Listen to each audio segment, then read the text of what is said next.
अस्सलाम वालेकुम, मेरा नाम समिया ज़ुल्फ़कार है और इस वीडियो में मैंने HTML के उन तमाम टॉपिक्स को कवर किया है जो वेबसाइट बनाने के लिए ज़रूरी होते हैं। तो स्टार्ट करते हैं पहले इंट्रोडक्शन से। तो HTML जो है वेबसाइट की बेस होता है। इसके ज़रिए हम वेबसाइट को, ब्राउज़र को वो डाटा प्रोवाइड करते हैं जो हमने अपनी वेबसाइट में ऐड करना होता है। जो भी लिंक्स, पैराग्राफ्स या कोई भी पिक्चर्स जो हमने अपनी वेबसाइट में इंक्लूड करनी होती है वो हम HTML के थ्रू करते हैं। सबसे पहले कंप्यूटर के डेस्कटॉप पे एक हम फाइल क्रिएट करेंगे जिसको ओपन विद कोड करेंगे तो वह डायरेक्ट विजुअल स्टूडियो कोड में ओपन हो जाएगी। विजुअल स्टूडियो कोड बहुत फ्री और बहुत अमेजिंग ऐप है इस कोडिंग के लिए। अगर आप यही इंस्टॉल करते हैं तो ज़्यादा बेस्ट है, अदरवाइज़ अल्टरनेटिव ऐप जो हैं वो ऑलरेडी गूगल पे अवेलेबल हैं। आप उन्हें बारी बारी चेक कर सकते हैं, जो आपको ज़्यादा इफ़ेक्टिव लगता है आप वो यूज़ कर सकते हैं। इसका इंटरफेस बहुत ज़्यादा फ्रेंडली होता है और ये हमें स्टार्टर पे ही कुछ डिफ़ॉल्ट कोड प्रोवाइड करता है जिसको हमें याद करने की ज़रूरत नहीं पड़ती। तो जस्ट हम वो डिफ़ॉल्ट कोड को यूज़ करेंगे और टाइटल इसका ऐड करेंगे। जो भी आप अपनी वेबसाइट का नाम रखना चाहते हैं उसको टाइटल में ऐड कर लेंगे और जो भी आप टाइटल ऐड करें वो मस्ट यूनिक होना चाहिए। अब हम सीखते हैं कि एलिमेंट्स क्या होते हैं। HTML में कोई भी डाटा जिस चीज़ के थ्रू एंटर किया जाता है उसको एलिमेंट्स कहते हैं, ठीक है। जैसे कोई पैराग्राफ हो सकते हैं, डाटा एंटर करते हैं हम पैराग्राफ के थ्रू, ठीक है। कोई भी लिंक हो सकते हैं, लिंक किसी वेबसाइट के हो सकते हैं या हमारे ही कोई सेकंड पेज के हो सकते हैं। कोई भी पिक्चर या इमेज हो सकती है। और जो एट्रीब्यूट्स होते हैं वो एलिमेंट्स के ऊपर लगाई जाने वाली एडिशनल चीज़ होती है। जैसे अगर हमने पैराग्राफ ऐड किया तो उसके ऊपर जो फॉर्मेटिंग हम लगाएंगे वो हमारे एट्रीब्यूट्स होंगे, जो कोड को बड़ा ज़्यादा मतलब देखने में ना बहुत ज़्यादा अट्रैक्टिव बना देती है। नेक्स्ट, आप एलिमेंट्स और एट्रीब्यूट के एग्जाम्पल और इनका कंपैरिजन इस तरीके से कर सकते हैं कि जैसे इंग्लिश में नाउन होते हैं वो एलिमेंट्स होते हैं कोडिंग में, और जो एडजेक्टिव्स होते हैं वो एट्रीब्यूट्स होते हैं कोडिंग में, ठीक है। किसी भी एडिशनल चीज़ यानी कि एडजेक्टिव लगाना किसी के ऊपर, और कोई भी उसकी लुकिंग में उसको अट्रैक्टिव बना देना, किसी पैराग्राफ को, किसी पिक्चर को, ठीक है। उसकी विड्थ हाइट जो है वो सेट करना HTML में, वो हमारा एट्रीब्यूट में शामिल होता है। अब बात करते हैं कि HTML में इंडेंटेशंस क्या होती हैं, ठीक है। ये जो आपको फॉर्मेट में भी नज़र आ रहा होगा, कुछ स्पेस दे के कुछ लिखा गया है। टेक्स्ट जो है वो बिल्कुल टेक्स्ट की तरह या एक डॉक्यूमेंट के पेज की तरह बिल्कुल नहीं लिखा हुआ, बुक की तरह नहीं है। थोड़ा स्पेस दे के हर लाइन के स्टार्टर में एक डिफ़ॉल्ट स्पेस खुद ही हमें HTML प्रोवाइड करता है। इन स्पेसेस को जो इंडेंटेशन कहते हैं, इसकी वजह से हमारा कोड बहुत ज़्यादा अच्छा लगता है, अट्रैक्टिव लगता है, और बेस्ट प्रोग्रामर भी वही होता है जो इन स्पेसेस को यूज़ करता है। अगर इन स्पेसेस को रिमूव कर दिया जाए तो हमें समझ ही नहीं आएगी कि कौन सी लाइन पेरेंट लेवल पे है और कौन सी चाइल्ड लेवल पे है। इससे पहले मैं आपको ये सिखाऊं कि कमेंट्स किस तरीके से क्रिएट किए जाते हैं। पहले ये समझ लें कि कमेंट्स को आखिर बनाया ही क्यों जाता है, ऐड ही क्यों किया जाता है। तो सम टाइम हम कुछ कोड लिख रहे होते हैं तो उसके अंदर हमें बाद में जब हम इन फ्यूचर उसको रीड कर रहे होते हैं तो हमें समझ नहीं आती कि इसके अंदर हमने कौन सी फॉर्मेटिंग लगाई थी। तो इस वजह से हम कोड में कुछ ऐसी लाइन ऐड कर लेते हैं जो हमारे बाद में काम आती है उसको रीड करने के लिए, लेकिन वो जो लाइन होती है वो हमारे वेब को इफ़ेक्ट नहीं करती। आप किसी भी तरह के कमेंट्स ऐड कर सकते हैं आप अपने HTML के कोड में, जो हमारी वेबसाइट को इफ़ेक्ट तो नहीं करेगा लेकिन हमें HTML के कोड को रीड करने के लिए बहुत आसानी प्रोवाइड करेगा।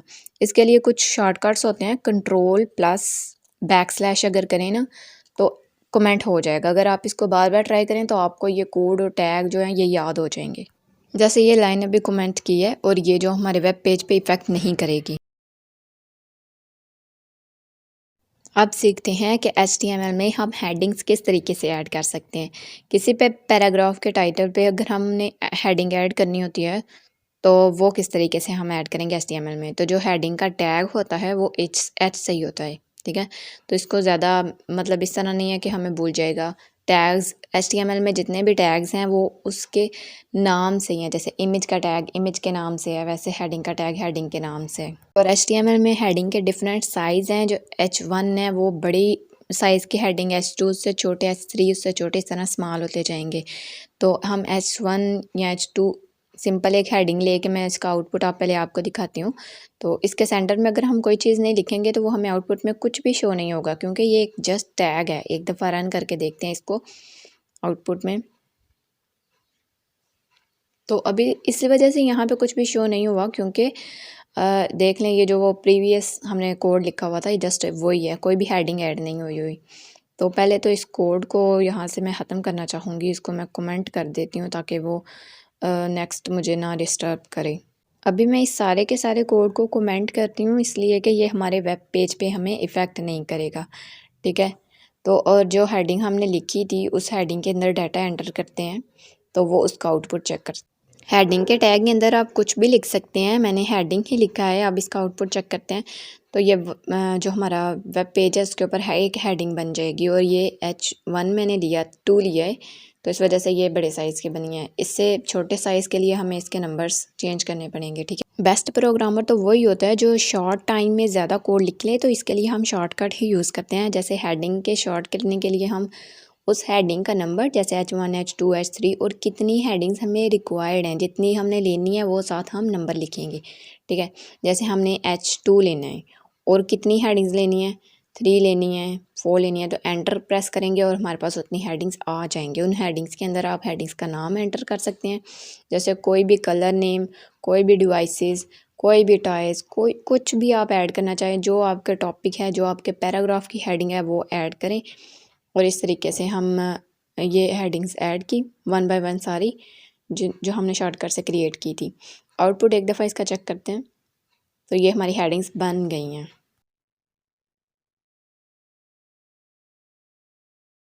HTML में हेडिंग्स बनाना सीख लिया, अब उन हेडिंग्स के नीचे कुछ पैराग्राफ भी लिखते हैं। तो अब सीखते हैं कि HTML में हम पैराग्राफ्स किस तरीके से ऐड करते हैं। तो जो पैराग्राफ है उसका टैग भी P से ही होगा और ज़्यादा पैराग्राफ ऐड करने का शॉर्टकट मेथड भी सेम वैसे ही है जैसे हमने ज़्यादा हेडिंग्स ऐड की थी। P स्टैरिक एंड वो नंबर जितनी आपने पैराग्राफ्स ऐड करने हैं। तो इस तरह देखें हमारे पास 3-4 पैराग्राफ्स ऐड हो गए जितने आपको रिक्वायर्ड है। तो ये ल्यूरो में एक डिफ़ॉल्ट पैराग्राफ है जो HTML हमें प्रोवाइड करता है, इस वजह से कि हमें बार बार जो है ना पैराग्राफ ना लिखना पड़े। तो ये HTML में एक ही लाइन पे हमें जो पैराग्राफ है उसको एडजस्ट कर दिया। और मुझे पैराग्राफ एक लाइन पे बिल्कुल भी अच्छा नहीं लगता, मैंने उसको पैराग्राफ की शेप में ही बना दिया, ठीक है। तो अब हम पैराग्राफ एक दफ़ा मैं इसका आउटपुट आपको दिखाती हूँ कि ये किस तरीके से आउटपुट में हमें शो हो रहा है, ठीक है। तो आउटपुट में भी उन्होंने एक ही लाइन में एडजस्ट कर दिया। अगर आप चाहते हैं कि इसको जिस तरीके से यहाँ पे आपने इसको एडजस्ट किया है 3 लाइन में, इसको ही आउटपुट में भी वैसा ही शो हो तो आपको पैराग्राफ के P के टैग की जगह PRE में इसको कन्वर्ट करना पड़ेगा। तो आप देख लें ये वैसा आउटपुट आ रहा है जैसा आपने कोड में लिखा। एक सिंपल टेक्स्ट तो बिल्कुल भी अच्छा नहीं लगता तो उसको फॉर्मेट करना ज़रूरी होता है। तो इस पैराग्राफ को मैं थोड़ा सा फॉर्मेट करूँगी, कुछ बोल्ड, कुछ इटैलिक, कुछ अंडरलाइन की फॉर्मेलिटीज़ में इसमें ऐड करूँगी, ठीक है। तो पहले हम देख लेते हैं कि बोल्ड बोल्ड जैसे कि बी से वो शो हो रहा है तो इसका जो टैग होगा वो भी बी से ही होगा। तो किसी भी वर्ड के गिर्द अगर आप बोल्ड बी का टैग लगा देंगे तो वो वर्ड बोल्ड हो जाएगा। तो आप किसी वर्ड को बोल्ड करके देखते हैं तो बोल्ड का टैग लगाया, ठीक है। तो ये ओपन एंड क्लोजिंग टैग, इसके सेंटर में आप कोई भी अपना नाम लिख लें, कोई भी लिख लें, या पैराग्राफ के अंदर जो वर्ड आप बोल्ड करना चाहते हैं वो उसको लिख लें। मैंने अपना नाम इसमें जुल्फ़कार बोल्ड करना है। अब इसका एक दफ़ा आउटपुट चेक करते हैं कि ये किस तरीके से शो हो रहा है। ये देख लें बोल्ड हेडिंग के बराबर ही आ रहा है, लेकिन देखिए विदाउट हेडिंग के टैग में मैंने उसको बोल्ड कर दिया बोल्ड टैग के साथ। तो अब बात करते हैं कि हम किस तरीके से इटैलिक बना सकते हैं। इटैलिक यानी कि वो बिल्कुल थोड़ा सा ऐसे तिरछे शेप में होगा। तो इटैलिक है, इसका जो टैग होगा वो आई से स्टार्ट होगा क्योंकि HTML स्मार्ट है बहुत, जो फंक्शनैलिटी है वो यूज़ कर उसी नेम से उसका टैग है। तो आप किसी वर्ड को इटैलिक बनाते हैं तो इटैलिक का टैग लगा के सेंटर में आप अपना नाम लिख लें। मैंने अपना नाम लिख लिया। तो अब इसका हम आउटपुट चेक करते हैं कि ये किस तरीके। पहले फ़ाइल को सेव किया करें, जो भी आप चेंजिंग फ़ाइल पे करते हैं उसको सेव ज़रूर किया करें। तो अब इसका हम देखते हैं एक दफ़ा इसका आउटपुट। हाँ, मुझे कैपिटल लेटर में अपना नाम ज़्यादा पसंद है। तो ये देख लें इटैलिक में आ गया, लेकिन इनके दरमियान स्पेस नहीं है क्योंकि मैंने कोई ब्रेक लगाया ही नहीं। तो इनके सेंटर में ब्रेक का टैग लगाते हैं, BR ब्रेक का टैग लगाते हैं, जिससे ये क्या होगा, ये नेक्स्ट लाइन पे चला जाएगा। कोई भी जो लगता है ना आपको कोड बिल्कुल ऐसे क्लोज़ हो गया और आपने उसके सेंटर में ब्रेक लेके आनी है तो आप BR का टैग लगा सकते हैं। तो यही BR के टैग मैं इटैलिक के बाद लगाऊंगी क्योंकि नेक्स्ट मैं अंडरलाइन टैग लगाना चाहती हूँ, वो भी मैं अपने नाम के गिर्दे लगाऊंगी। तो जिस तरीके से बोल्ड का टैग बी से है, आइटैलिक का आई से है, सेम एज अंडरलाइन का जो टैग है वो यू से शो होगा। और किसी भी वर्ड के इर्द गिर्द ओपनिंग और क्लोजिंग टैग आप यू का लगाएंगे तो वो वर्ड जो है ना अंडरलाइन हो जाएगा। ठीक है, तो यहाँ पे क्लोजिंग और ओपनिंग टैग हमने लगाया अंडरलाइन का, और अंदर सेंटर में आप कोई भी नेम लिख सकते हैं, कोई भी वर्ड जिसको आप अंडरलाइन करना चाहते हैं। किसी भी पैराग्राफ में मैंने अपना नाम लिखा। तो यहाँ पे देख लें, ये हमने 3 फॉर्मेलिटी जो आप पैराग्राफ के ऊपर अप्लाई कर सकते हैं। ओके, सम टाइम पैराग्राफ के अंदर कुछ कोटेशंस होती हैं जिनको हमें कोटेशन मार्क्स में लिखना पड़ता है। कोई कोल होते हैं, किसी बुक का नाम हो सकता है, टाइटल हो सकता है, या कोई भी ऐसी चीज़ जिसको आप कोटेशन मार्क्स में लिखना चाहते हैं, आप उसके लिए कोटेशन का टैग यूज़ कर सकते हैं। तो सेम प्रीवियस 3 की तरह इसका टैग भी उसके नाम से ही शो होगा, क्यू का टैग से। तो हम क्यू का टैग लगाएंगे उस वर्ड के दोनों साइड पे जिसको आप कोटेशन मार्क्स में लिखना चाहते हैं। तो मैंने अपना नाम लिखा। अब इसका आउटपुट चेक करते हैं कि किस तरीके से आउटपुट में ये कोटेशन मार्क्स शो होगा। तो ये 4 फॉर्मेलिटीज़ हमने पैराग्राफ के ऊपर सीख ली। ठीक हो गया। अब आप इसकी प्रैक्टिस करेंगे तो आपको ज़्यादा समझ आएगी और इनके टैग भी याद हो जाएंगे, क्योंकि जैसा नेम है वैसी ही उनकी फंक्शनैलिटी है। अब सीखते हैं कि वेबसाइट पे HTML में हम किस तरीके से लिंक लगा सकते हैं किसी दूसरी वेबसाइट का।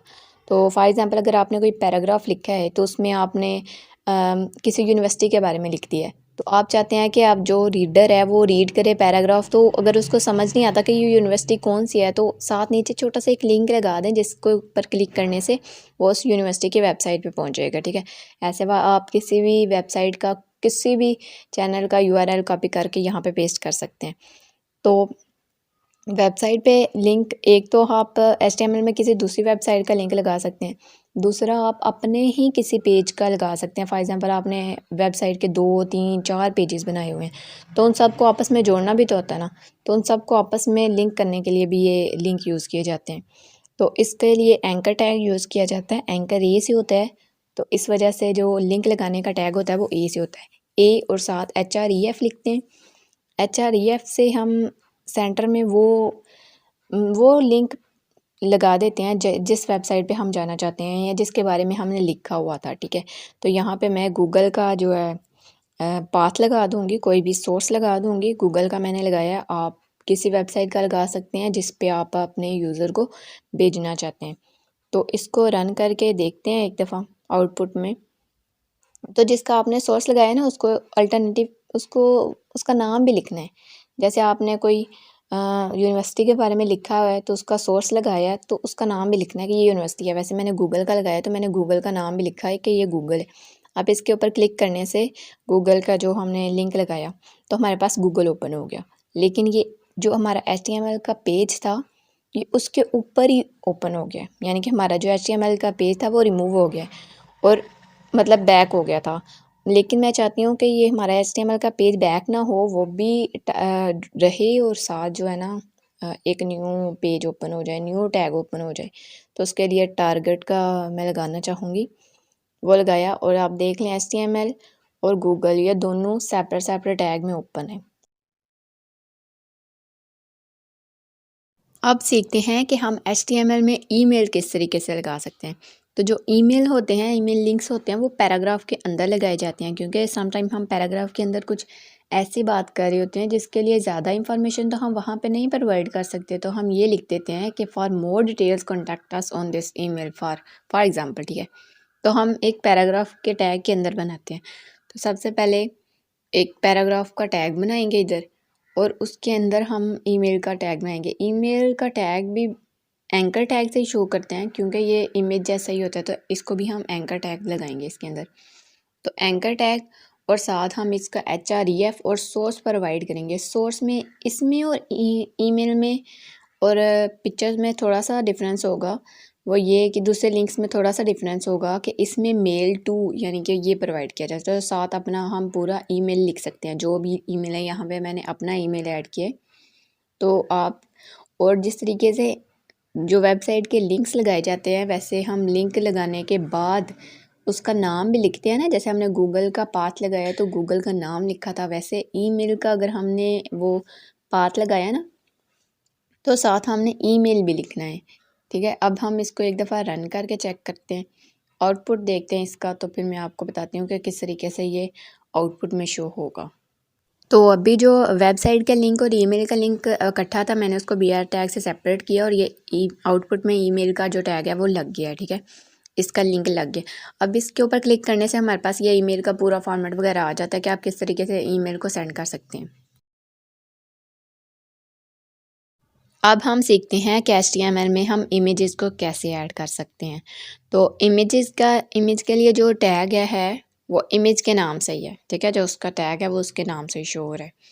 तो जो आपने वेबसाइट के जिस फ़ोल्डर से आपने अपना विजुअल स्टूडियो कोड ओपन किया था एट द वेरी फर्स्ट, उसी फ़ोल्डर के अंदर आपने उस इमेज को सेव करना है, जो इमेज आपने HTML में लगानी है, वेबसाइट पे लगानी है। तो मैंने ऑलरेडी कुछ इमेजेस उस फ़ोल्डर में स्टोर की हुई थी, आप भी स्टोर कर लें, फिर आप इसको टैग को लगाएं। तो बाद में मैं आपको ये भी बताऊंगी कि आप किस तरीके से गूगल से लगा सकते हैं। तो अभी मैं ये तरीका बता रही हूँ कि किस तरीके से आप सेव पिक्चर को किस तरीके से आप अपनी वेबसाइट पे लगा सकते हैं। तो आपने इमेज का टैग देना है, साथ उसको सोर्स देना है, और सोर्स में इमेज का नेम और उसकी टाइप एक्सटेंशन जिसको कहते हैं वो लाजमी बतानी है। वो PNG भी हो सकता है, वो JPG भी हो सकता है, वो किसी भी टाइप की जो उसकी हो सकती है पिक्चर, वो आपने मस्ट लगानी है। तो जो मेरे पास पिक्चर यहाँ पे सेव थी, मैंने जस्ट उसका नेम और उसकी टाइप में लगाई है और एंकर टैग क्लोज़ किया। तो ये देख लें हमारे आउटपुट में हमारी पिक्चर जो है वो शो हो रही है। आप इसको एडजस्ट कर सकते हैं, छोटा बड़ा, ये ऑलरेडी छोटी है तो मैं इसको एडजस्ट नहीं कर रही। तो अब देखते हैं कि अगर हमारे पास फ़ोल्डर के अंदर फ़ोल्डर है तो फिर हम किस तरीके से सेव पिक्चर को लगा सकते हैं। तो पहले इमेज का टैग, देन सोर्स के अंदर जो हमने उसका पाथ प्रोवाइड करना है वो। अब इसके अंदर मेरे पास एक पिक्चर है जो फ़ोल्डर के अंदर पड़ी हुई है, तो मैं यहाँ पे पहले फ़ोल्डर लगाऊंगी और फिर फ़ोल्डर के अंदर जो पिक्चर का नाम है मैं वो ऐड करूँगी। तो आउटपुट देखते हैं क्या होता है। आउटपुट में ये पिक्चर बहुत बड़ी है तो इसको थोड़ा सा एडजस्ट करते हैं, इसकी हाइट और विड्थ को। तो विड्थ मैं लगा लेती हूँ इधर कोई ऑलमोस्ट 200 लगा लेते हैं, और हाइट भी रख लेते हैं इसकी, कोई डिसाइड कर लेते हैं 100 लगा लेते हैं, क्योंकि हाइट थोड़ी होती है और इसकी विड्थ ज़्यादा होती है तो ये ज़्यादा छोटी हो गई है। थोड़ा सा हम इसको बड़ा कर लेते हैं क्योंकि ये ज़्यादा छोटी लग रही है, या आपने जितनी आप पे डिपेंड करता है कि आप इसको अपने वेब पेज पे पिक्चर्स कितनी शो करवाना चाहती है। अगर ज़्यादा पिक्चर्स हैं तो आप ज़्यादा छोटी छोटी कर सकते हैं।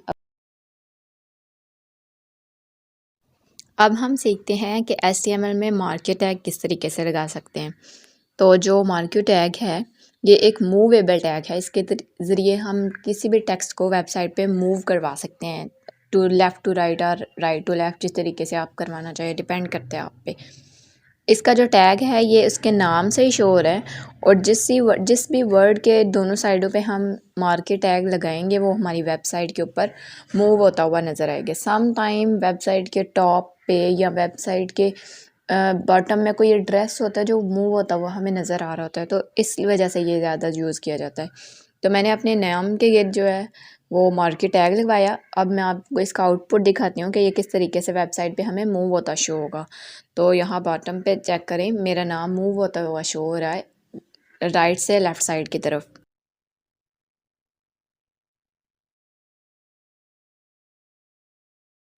अब हम सीखते हैं कि HTML में हम लिस्ट कैसे ऐड कर सकते हैं। तो जो लिस्ट होती हैं वो दो तरह की हैं, ऑर्डर लिस्ट और अनऑर्डर लिस्ट। ऑर्डर लिस्ट में वो न्यूमेरिकली मेंशन होता है कि 1 2 3 और ABC या किसी भी जो है ना वो सीक्वेंस में होंगी, और अनऑर्डर में हम उससे किसी भी सीक्वेंस में शो नहीं कर सकते, वो जस्ट बुलेट पॉइंट्स या कुछ समथिंग अदर जो होल्स के ज़रिए वो शो हो रही होती हैं अपने वेब पेज पे। तो आप पे डिपेंड करता है आप कौन सी जो है लिस्ट अपने वेब पेज पे ऐड करना चाहते हैं। तो ऑर्डर लिस्ट को पहले क्रिएट करना सीखते हैं, वो किस तरीके से बनाएंगे। तो ऑर्डर लिस्ट का जो टैग है वो उसके नाम से ही है, OL से हम उसका ओपनिंग और क्लोजिंग टैग बनाएंगे, और इसके अंदर जो हमने डाटा ऐड करना है ना उसके लिए हम LI यूज़ करेंगे, LI का टैग। और इसको सेम एज़ हेडिंग और पैराग्राफ का जैसे शॉर्टकट यूज़ करके मैंने ज़्यादा हेडिंग्स ऐड की थी, वैसे ज़्यादा लिस्ट में जो डाटा है वो ऐड करने के लिए शॉर्टकट यूज़ किया, और इनमें बारी बारी हम डाटा ऐड करते जाएंगे। आप कुछ भी ऐड कर सकते हैं, जो भी आपने अपने लिस्ट के अंदर ऐड करना है, कोई भी स्टेशनरी नेम्स कुछ भी आप जो ऐड करना चाहते हैं। तो मैंने जस्ट डाटा 1 2 या कोई भी टॉय डिवाइस या कोई भी चीज़ जैसे कार, इस तरीके से। तो मैं एक दफ़ा आपको इसका आउटपुट दिखाती हूँ कि किस तरीके से शो हो रही होगी। बॉटम पे चेक करें तो देखें यहाँ पे एक छोटी सी बिल्कुल ऑर्डर लिस्ट बन गई है, न्यूमेरिकली शो हो रही है। तो ये बिल्कुल छोटी है, मैं थोड़ी सी इसको बड़ी कर देती हूँ ताकि ये लगे तो सही एक लिस्ट है, ज़्यादा आइटम्स उसमें मौजूद है। तो इसको सेम एज़ थोड़ी सी 3 आइटम मैं और ऐड कर लेती हूँ इसके अंदर। तो सेम जैसे पीछे मैंने किया था शॉर्टकट के ज़रिए, तो 3 आइटम्स और ऐड की इसके अंदर। अब हम इनका डाटा ऐड करते हैं जो हम अपनी लिस्ट में देखना चाहते हैं। तो यहाँ कलर ऐड कर लेते हैं सब, पिंक, येलो और यहाँ पे कोई ब्लैक कलर, ठीक है, कोई कलर ऐड कर सकते हैं जो भी आपने ऐड करना हो। अब हम इसका आउटपुट देखते हैं कि ये अब थोड़ी सी बड़ी हो जाएगी जो ऑर्डर लिस्ट है। बॉटम में चेक करें तो पहले 3 थी, अब वो 6 हो गई हैं। अब हम सीखते हैं कि लिस्ट के अंदर लिस्ट किस तरीके से ऐड कर सकते हैं। फॉर एग्ज़ाम्पल अगर मेन लिस्ट के अंदर आपने कोई डिवाइस नेम लिखा है तो उस डिवाइस के अंदर भी डिफरेंट टाइप्स की डिवाइस होती हैं ना, तो उसको मज़ीद कैटेगराइज करने के लिए नेस्टेड लिस्ट जो यूज़ किया जाता है। तो नेस्टेड लिस्ट किस तरीके से बनाते हैं ये देखते हैं अब। तो जहाँ भी आपने नेस्टेड लिस्ट ऐड करनी है वहाँ से आप उस डाटा को रिमूव करेंगे जिस पॉइंट पे आपने जो है ना नेस्टेड लिस्ट ऐड करनी है। तो यहाँ मैंने एक पॉइंट से जो है डाटा रिमूव किया और यहाँ पे जो प्रोसेस पूरी लिस्ट बनाने का था वो अगेन यहाँ पे परफॉर्म करेंगे। OLLI से हम यहाँ पे कुछ टैग लेंगे। स्टार्ट में जैसे आपने लिस्ट स्टार्ट बिल्कुल की थी, बिल्कुल वही प्रोसेस रिपीट करेंगे। और जैसे OL ऑर्डर लिस्ट का टैग लगा के उसके अंदर लिस्ट हमने लगाई थी, वैसे ही 3 लिस्ट यहाँ भी लगा लें और उसके अंदर डाटा ऐड कर लें, वो जो आप जिस लिहाज से उसको कैटेगराइज करना चाहते हैं, जिस लिहाज से आप उसके अंदर नेस्टेड लिस्ट के अंदर जो भी डाटा ऐड करना चाहते हैं। तो मैंने कुछ वैसे ही रैंडम चीज़ें ही अंदर ऐड की है, रैंडम नेम्स ऐड किए हैं। तो एक दफ़ा इसका आउटपुट आपको दिखाती हूँ, ये देख लें। ये न्यूमेरिकली शो हो रहे हैं। आप अगर चाहते हैं इसको 1 2 3 ये चेंज हो जाए तो आप इसको चेंज भी कर सकते हैं। तो वो चेंज करने के लिए एक टैग लगता है जिसको हम टाइप कहते हैं। टाइप से एक एक कीवर्ड यूज़ होता है। तो इसके अंदर अगर आप कैपिटल ए लिखेंगे तो वो ए से शो होगा, आई लिखेंगे तो वो रोमन में आ जाएगा, ये कैपिटल आई लिखा तो रोमन में आ जाए। स्मॉल आई लिखेंगे तो वो स्मॉल आई से सारे आ जाएंगे, रोमन में आ गया। तो अगर यहाँ पे कैपिटल ए लिखते हैं तो वो जो कैपिटल अल्फ़ाबेट्स हैं उसके थ्रू हमारी जो लिस्ट है वो शो होना शुरू हो जाएगी। तो ये जो इनर वाली है इसको भी हम चेंज करते हैं, तो इसके लिए भी हम उसके इनर जो नेस्टेड लिस्ट जो हमारी मिनी लिस्ट है इसके अंदर हम उसको भी चेंज। मैं चाहती हूँ कि जो इसकी मेन लिस्ट है वो न्यूमेरिकली शो हो, जो नेस्टेड लिस्ट है वो छोटी रोमन से शो हो जाए, ठीक है। हाँ, इस तरीके से जो एक सीक्वेंस है हमें पता भी चलता है कि ये नेस्टेड लिस्ट है। अब हम सीखते हैं कि हम किस तरीके से अनऑर्डर लिस्ट बना सकते हैं। ये न्यूमेरिकली शो तो नहीं होगी, ये अनऑर्डरली होगी, ठीक है, रैंडम होगी। तो सेम जैसे हमने ऑर्डर लिस्ट बनाई थी OL से, इसको हम UL के टैग से स्टार्ट करेंगे। और जैसे हमने उसके इनर में डाटा ऐड करने के LI यूज़ किया था, इसमें भी LI यूज़ करना है। उसको शॉर्टकट के ज़रिए आप जितनी भी बनाना चाहते हैं, जितनी आइटम्स ऐड करना चाहते हैं, उतनी आप लिस्ट इसमें ऐड करें और 1 बाय 1 आप उसमें डाटा ऐड करते जाएं, ठीक है। ये मैंने लिस्ट ऐड की रैंडम शॉर्टकट से। अब इसके अंदर कोई भी आप नाम, कोई भी चीज़ के नाम, कोई सब्जेक्ट्स के नेम या जो है ना स्पोर्ट्स नेम, कोई भी चीज़ें आप जो ऑर्डर लिस्ट में ऐड करना चाहते हैं, मैंने ये ऐड की। तो अब इसका एक दफ़ा आउटपुट आपको शो कराती हूँ। तो ये बॉटम में देखें, लिस्ट के नीचे ये बुलेट पॉइंट से अनऑर्डर लिस्ट शो। अब सीखते हैं कि जैसे हमने ऑर्डर लिस्ट के अंदर नेस्टेड लिस्ट बनाई थी, वैसे ही हम अनऑर्डर लिस्ट के अंदर कैसे नेस्टेड लिस्ट ऐड कर सकते हैं। तो जो सेम प्रोसेस आपने स्टार्ट में किया था वही कोई एक पॉइंट पे डाटा रिमूव करके जहाँ पे आपने नेस्टेड लिस्ट ऐड करनी है वहाँ का डाटा रिमूव करते हैं। अगर आप डाटा रखना भी चाहते हैं तो मसला नहीं, आप डाटा रख भी सकते हैं, वो उससे आगे भी बन जाती है। तो मैंने वहाँ का डाटा रिमूव किया इस वजह से कि आपको अच्छे से समझ आ सके। तो सेम प्रोसेस वही किया जो लिस्ट बनाने के लिए किया था। इसमें आप डाटा ऐड करें, अपने पसंद का ऐड करें या जो आपको रिक्वायर्ड है, जो आपने वेबसाइट के ऊपर डाटा ऐड करना है। फॉर एग्ज़ाम्पल आप कोई सब्जेक्ट्स की लिस्ट बना रहे हैं तो आप सब्जेक्ट्स के नेम ऐड कर सकते हैं यहाँ पे। आउटपुट इसका देख लें तो ये आपके जो नेस्टेड लिस्ट है वो शो हो रही है। ठीक हो गया। आउटपुट इसका इस तरीके से है, जो मेन है वो बुलेट पॉइंट से और सब होल से। अब हम सीखते हैं कि HTML में टेबल किस तरीके से बनाए जाते हैं। तो टेबल बनाने के लिए ये हमें पहले पता होना चाहिए कि कॉलम किसको कहते हैं और रो किसको कहते हैं। ठीक है। तो जो टेबल का टैग है वो टेबल के नाम से ही शो है, मतलब टेबल का टैग टेबल का ही है। तो टेबल का ओपनिंग और क्लोजिंग टैग लगाएंगे। तो इसमें सबसे पहला काम जो करते हैं वो हम रो ऐड करते हैं। ये बात याद रखने वाली है टेबल्स के अंदर कि जो हम सबसे पहले ऐड करते हैं वो रो ऐड करती हैं। अगर कितनी रो ऐड करनी है, अगर हमने 4 5 जितनी भी रो ऐड करनी है वो आपने सबसे पहले ऐड करनी है। तो रो का जो टैग है वो TR है, टेबल रो सिंपल। तो टेबल रो से हम 3 रो यहाँ पे ऐड करें, आप अपनी पसंद से कर सकते हैं, आपको जितनी रिक्वायर्ड है। तो अब जितनी भी आपने रो ऐड किया ना, उन सब के अंदर उतने ही कॉलम ऐड करने हैं। फॉर एग्ज़ाम्पल अगर आपने 3 रो ऐड किए हैं तो रो 1 में भी 3 कॉलम, रो 2 में भी 3 कॉलम, रो 3 में भी 3 कॉलम ऐड करने हैं। अगर आपने 4 रो ऐड किए हैं तो रो 1 में भी 4 कॉलम, रो 2 में भी 4 कॉलम। इस तरह आपने हर एक में उतने उतने कॉलम भी ऐड करने हैं जितनी आपने रो ऐड की थी। तो मैंने 3 रो ऐड की तो हर रो के अंदर मैंने 3 कॉलम ऐड किए और अब बारी बारी उनके अंदर डाटा भी ऐड करते जाएं।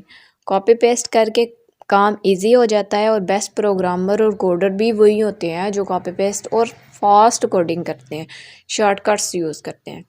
तो आप 1 बाय 1 यहाँ पे डाटा ऐड करते जाएं। तो आप किसी भी चीज़ का नाम रख सकते हैं, मैंने भी रैंडम नेम रखे हैं, कोई फिक्स नहीं है। जस्ट समझाने वाली बात है कि किस तरीके से हम जो है वो यहाँ पे डाटा ऐड करते हैं और किस तरीके से हम टेबल को क्रिएट करते हैं। तो आप डाटा 1, डाटा 2, डाटा 3, मैं तो मोस्टली यही ऐड करती हूँ।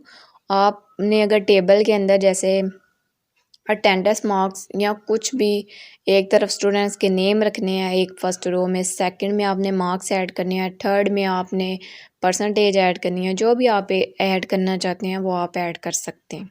तो सारे कॉलम्स में 1 बाय 1 डाटा ऐड करके आउटपुट देखें इसका इस तरीके से शो हो रहा है एट द बॉटम। तो ये बिल्कुल ऐसे टेक्स्ट सा लग रहा है क्योंकि इसका कोई बॉर्डर नहीं है। पहले बॉर्डर लगाएंगे तो फिर हमें वो टेबल की लुक दिखाएगा कि ये टेबल ही है। तो बॉर्डर आप 2px रख सकते हैं, 3 रख सकते हैं, जितना चौड़ा मोटा आपने बॉर्डर रखना है उतना रख सकते हैं। तो ये अब बात करते हैं कि टेबल के अंदर कुछ हेड होता है। टेबल का एक हेड भी होता है और टेबल की एक बॉडी भी होती है। तो उस बॉडी और हेड को हम किस तरीके से सेपरेटली फॉर्मेट कर सकते हैं वो चेक करते हैं। तो जो टेबल का हेड होता है उसका टैग भी टी हेड के नाम से शो होता है। तो अगर आपको इस टेबल के हेड को किसी रो के दोनों ऊपर और नीचे यानी कि उसके स्टार्ट पे और एंड पे लगा देंगे तो वो हमारा टेबल हेड बन जाएगा। वो उस वक्त तक आउटपुट में शो नहीं होगा जब तक हम उसके ऊपर कोई स्टाइलिंग नहीं करेंगे, उसके अंदर कोई कलरिंग ऐड नहीं करेंगे। तो हम इसके अंदर कोई स्टाइल ऐड करते हैं, इसका बॉर्डर कलर या इसका बैकग्राउंड कलर चेंज करते हैं तो फिर हमें अच्छे से पता चल जाएगा कि हमने इसके हेड को चेंज किया है। तो हेड में आप कोई भी अगर आप रखना चाहते हैं क्लास नेम, मार्क्स, परसेंटेज, तो आप उसको किस तरीके से हाईलाइट कर सकते हैं टेबल के अंदर। तो आप अपनी मर्ज़ी से यहाँ पे से कलर स्टैक सेलेक्ट किया है मैंने। तो अब इसका आउटपुट देखते हैं। तो ये ज़्यादा डार्क कलर है इसके अंदर से तो आउटपुट नज़र नहीं आ रहा। तो कलर जो है ना इसका थोड़ा सा कम कर लेते हैं ताकि वो इसका डाटा नज़र आए। तो पहले मैं आपको बताती हूँ कि इस अब जो था ना टेबल बॉडी का टैग है वो भी टी बॉडी से ही शो होता है। ठीक है। अब इसको जिन कॉलम्स के स्टार्ट और एंड पे लगाएंगे वो हमारा टेबल की बॉडी होगा और इसके ऊपर जो स्टाइलिंग हम लगाएंगे वो इसकी पूरी बॉडी के ऊपर स्टाइलिंग लगेगी। जैसे हमने टेबल हेड के ऊपर स्टाइल किया वैसे ही हम टेबल की बॉडी में भी स्टाइल करते हैं। तो सेम प्रोसीजर वहाँ भी लगाएंगे, स्टाइलिंग का टैग लगा के बैकग्राउंड कलर या बॉर्डर कलर जो भी आप चेंज करना चाहते हैं वो आप इसका चेंज कर सकते हैं। दोनों का कलर चेंज कर लेते हैं ताकि इनमें दोनों में डिफरेंस पता चल जाए। तो इसका एक का तो पर्पल शेड में था, दूसरी का मैं थोड़ा सा चेंज कर लेती हूँ कलर। एक्वा अच्छा कलर है, एक्वा कलर रख लेते हैं, या कोई भी कलर आप जो अपने मर्ज़ी से ऐड करना चाहते हैं। ब्लैक करना चाहते हैं ब्लैक रख लें। मैंने यहाँ से रैंडमली कलर सेलेक्ट किए हैं जो मुझे अच्छे लगे थे अपने टेबल के लिए, वो मैंने ऐड कर ली। आउटपुट देखते हैं।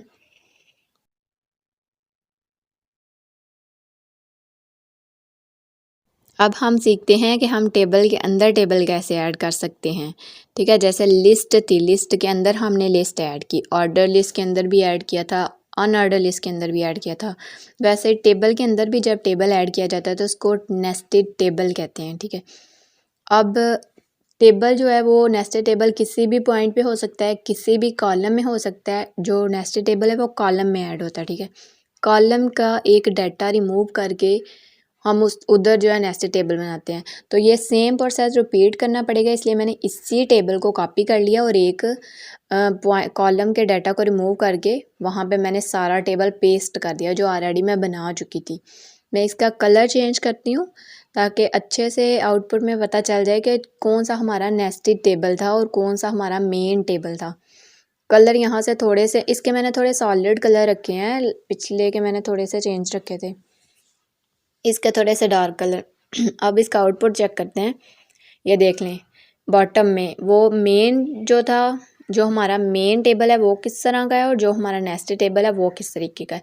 इसका तो डाटा ही नज़र नहीं आ रहा है, इसका कलर थोड़ा सा लाइट करना पड़ेगा। आप येलो टाइप रख लेते हैं कुछ कलर, इसका भी थोड़ा सा कलर चेंज, थोड़ा सा लाइट कलर इसलिए रखा है कि डाटा उसके अंदर से नज़र आना चाहिए ना कि आउटपुट में। अब बिल्कुल ठीक है, अब लाइट कलर है, डाटा नज़र आ रहा है अच्छे से। अब हम सीखते हैं कि HTML में डिव और स्पैन किस तरीके से यूज़ होते हैं। फर्दर डिव और स्पैन बहुत ज़्यादा यूज़ होने वाले हैं, तो इस वजह से ये किस तरीके से क्रिएट करते हैं और इनमें डिफरेंस क्या है ये मालूम होना ज़रूरी है। तो जो डिव है ये 100% स्पेस ऑक्यूपाइज करता है, यानी कि एक लाइन में अगर चाहे हमने छोटा सा टेक्स्ट क्यों नहीं लिखा, अगर हम उसको कोई फंक्शनैलिटी देते हैं तो ये पूरी लाइन को लेगा।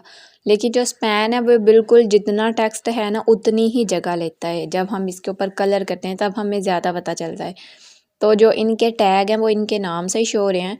जो डिव है उसका टैग भी डिव नेम से ही है, तो ओपनिंग और क्लोजिंग टैग के साथ हम डिव लगाएंगे और सेंटर में हम कुछ टेक्स्ट ऐड करते हैं। तो जब टेक्स्ट सिंपल टेक्स्ट होगा तो ये आउटपुट में तो बिल्कुल सिंपल ही लगेगा। एक दफ़ा मैं इसका आपको आउटपुट दिखाती हूँ। यहाँ पे पहले दोनों को ऐड कर लेते हैं, दोनों का डिफरेंस मैं आपको जब सामने रखूँगी फिर दोनों का डिफरेंस में आपको अच्छे से पता चलेगा। तो जो स्पैन है इसका टैग भी जो वो स्पैन के नाम से ही है। तो एक दफ़ा इसका आप आउटपुट देखते हैं।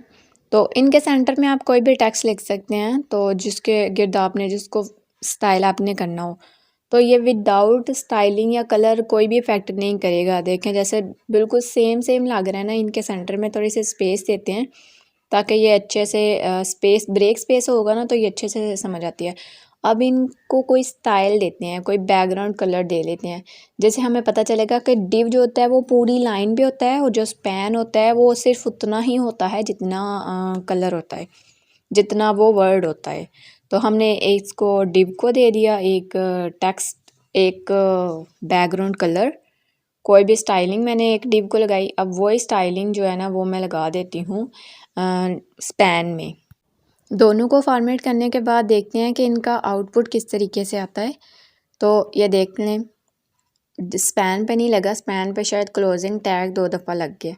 हाँ, क्लोजिंग टैग जो भी मिस्टेक्स होती हैं वो आउटपुट पे हमें इस तरीके से शो होती हैं कि हमारा रिज़ल्ट नहीं आता, लेकिन वो कोड हमें बताता नहीं है कि हमने किधर से गलत कर लिया। वो हमने थोड़ा सा उसको एक दफ़ा रीचेक करना है जिससे हमें कोड का पता चलता है। तो जितनी आपकी प्रैक्टिस होगी इतना ही अच्छा आप इसके ऊपर एक्सपर्ट बन जाएंगे। तो ये देख सकते हैं आप, जो डिव है उसने पूरी लाइन ले लिया और जो स्पैन है वो जस्ट उतना ही जितना टेक्स्ट था, जितना नेम है। इनके सेंटर में ब्रेक स्पेस लगा लेते हैं, क्योंकि ब्रेक स्पेस इसलिए ज़रूरी होती है कि किसी एक टॉपिक को, एक चीज़ को दूसरी चीज़ से सेपरेट करने के लिए। जैसे क्योंकि HTML में जो स्पेसेस होती हैं और एक्स्ट्रा लाइन जिनको विदाउट एनी रीज़न हमने वैसे ही स्किप किया था वो हमारे आउटपुट पे शो नहीं होती। उस अगर हमने खुद ऐड करनी है तो हमें फिर बार टैग लगाना पड़ेगा। बार टैग के ज़रिए हम स्पेस ऐड कर सकते हैं और ये कोड को मोर रीडेबल बनाती है। इससे ये नहीं होता कि कोड सारा ऐसे जुड़ा हुआ नहीं हो जाता, थोड़ा स्पेस में होता है, अच्छा लगता है। अब हम सीखते हैं कि HTML में आई फ्रेम किस लिए यूज़ किए जाते हैं और इनको कैसे क्रिएट किया जाता है। तो जो आई फ्रेम है ये मोस्टली कंपैरिजन के लिए यूज़ किया जाता है कि अगर आप अपनी वेबसाइट पे कोई कंपैरिजन शो करवाना चाहते हैं। इसमें पहली बात तो मैं आपको ये बता दूं कि आई फ्रेम में हम किसी वेबसाइट का URL कॉपी करते हैं। तो कोई वेबसाइट ऐसी होती है जो हमें अलाउ नहीं करती कि हम उसको कॉपी करें, तो सम टाइम अगर वो शो नहीं हो रहा तो आप कोई दूसरी वेबसाइट ट्राई कर लें, क्योंकि सम वेबसाइट रिस्ट्रिक्टेड होती हैं, वो अलाउ नहीं करती। तो यहाँ पे मैं कोई भी वेबसाइट ले लेती हूँ, कोई न्यूज़ ले लेती हूँ। मैं आपको कंपैरिजन ही जस्ट मैंने शो करवाना है ना। तो जो आपके पास ब्राउज़र है आप उसको ओपन करें और उसके अंदर से कोई भी न्यूज़ का आप URL कॉपी कर लें, कोई भी वेबसाइट का, आपको किसी भी चैनल का आप URL कॉपी कर लें। तो मैं न्यूज़ यहाँ पे सर्च करके और किसी चैनल का मैंने यहाँ पे पहले न्यूज़ सर्च कर लेते हैं सर्च बॉक्स से। ये सर्च बॉक्स भी मैं आपको लास्ट पे बनाना सिखाऊंगी कि ये सर्च बॉक्स हम किस तरीके से बनाते हैं, और ये बहुत इंटरेस्टिंग होने वाला है नेक्स्ट। तो यहाँ से मैंने कॉपी कर लिया, कोई चैनल ले लेते हैं न्यूज़ का, ये NDTV था, ये ले लेते हैं। जिसमें भी आपने कंपैरिजन शो करवाना है आप उसका URL ले सकते हैं अपनी मर्ज़ी से, जो भी आपकी रिक्वायरमेंट्स है वेबसाइट की URL। अब इसको हम जस्ट पेस्ट कर देंगे अपने कोड में, और आई फ्रेम का ओपनिंग और क्लोजिंग टैग लगा के उसमें सोर्स प्रोवाइड करेंगे। सोर्स जैसे हम इमेज के टैग में लगाते थे, सेम एज इट इज़ लगा के हमने URL को यहाँ पे पेस्ट कर दिया। आउटपुट इसका देख लें, तो ये देख लें जो भी इसका था कंपैरिजन, एक छोटा सा हमारे पास बॉक्स बन के आई फ्रेम आ गए। ये स्क्रॉल डाउन भी हो जाएगा, लेफ़्ट राइट भी हो जाएगा। इसकी आप हाइट और विड्थ भी सेम जैसे इमेज की हाइट और विड्थ चेंज करते हैं, आप इसकी हाइट और विड्थ चेंज कर सकते हैं अकॉर्डिंग टू योर रिक्वायरमेंट्स। आप अपनी वेबसाइट पे कितना बड़ा करके इनको शो करवाना चाहते हैं। अगर आपने अपनी वेबसाइट में ज़्यादा आई फ्रेम ऐड करने हैं तो आप छोटे छोटे रखें तो ज़्यादा बेस्ट हैं। तो इसमें मैंने हाइट और विड्थ इसकी ऐड की, तो ये उतनी थोड़ी सी इसकी विड्थ ज़्यादा हुई है, हाइट उतनी की उतनी थी, इतनी ही काफ़ी है। हाइट थोड़ी सी चेंज कर लेती हूँ ताकि एक दफ़ा अंदाज़ा हो जाए ना कि किस तरीके से चेंज करते हैं। तो जस्ट मैंने थोड़ी सी चेंज किया है, विड्थ मैं 400 कर लेती हूँ। अब इसका आउटपुट देख लेते हैं।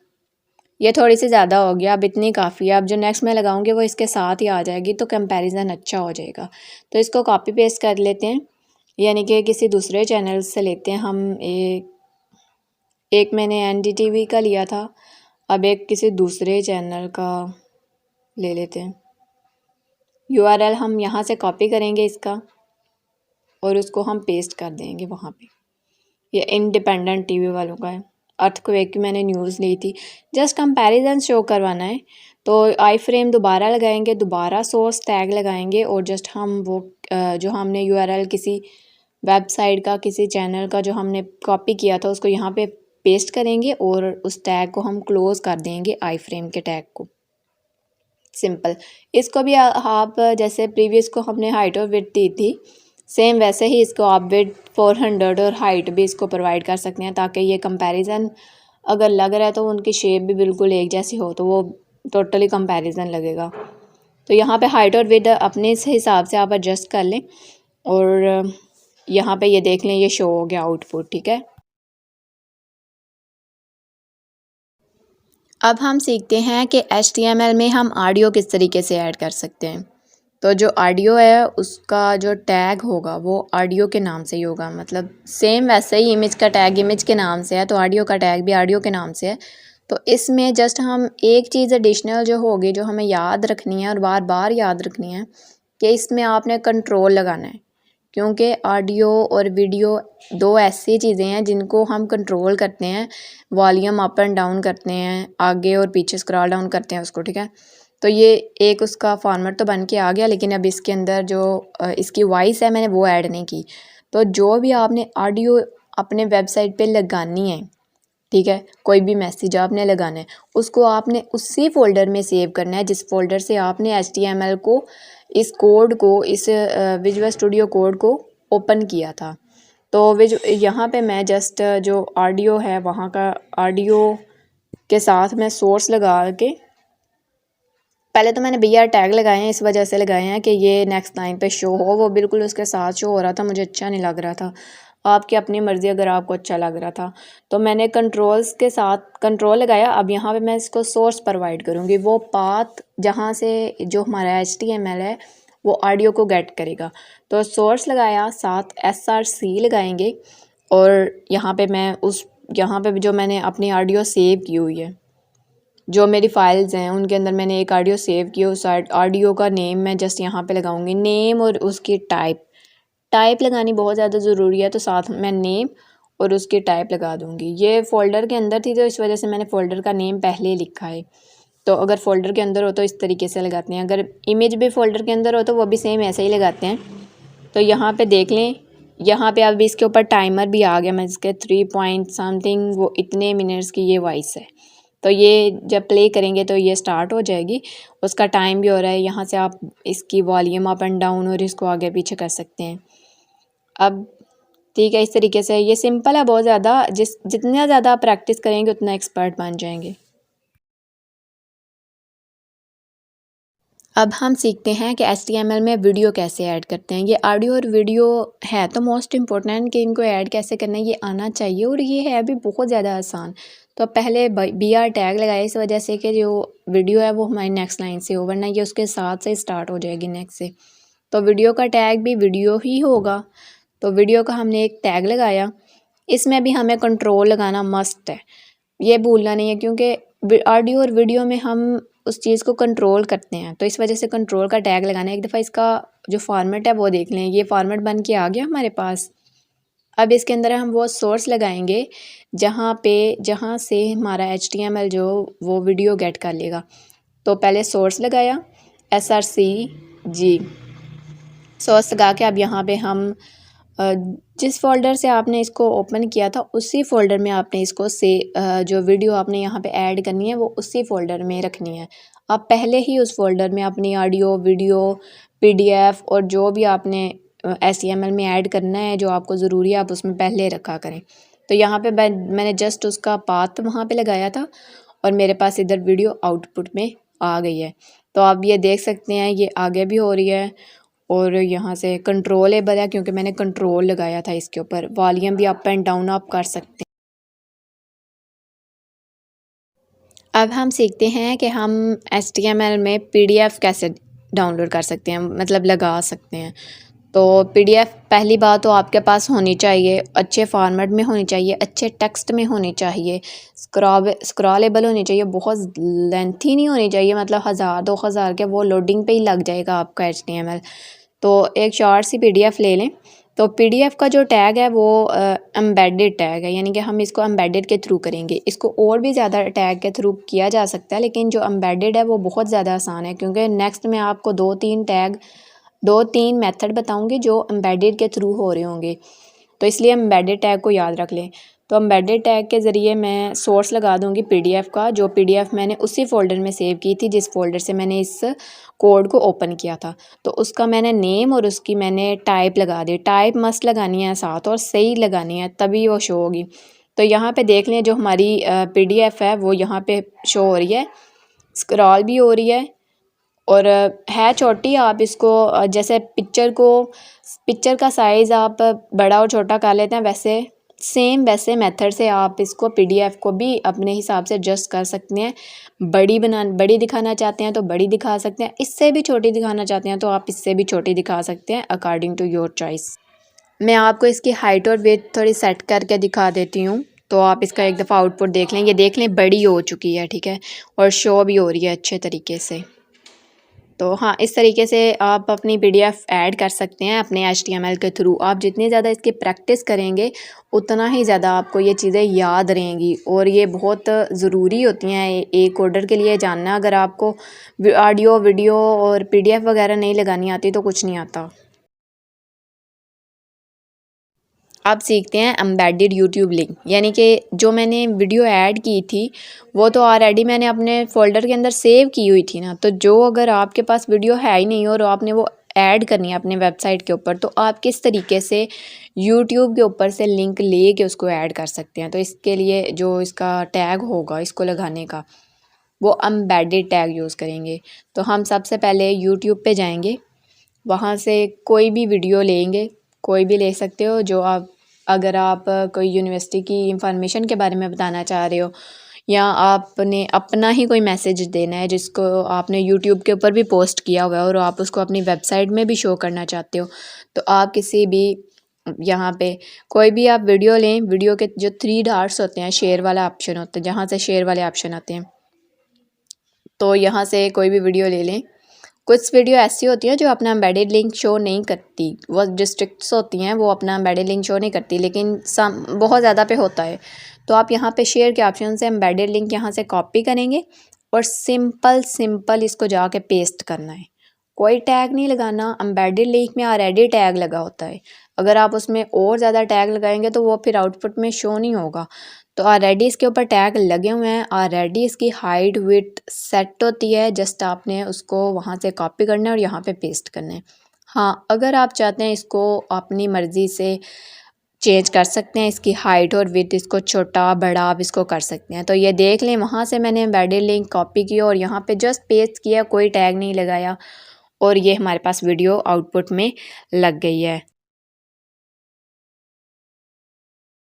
अब हम सीखते हैं कि हम HTML में मैप किस तरीके से ऐड कर सकते हैं।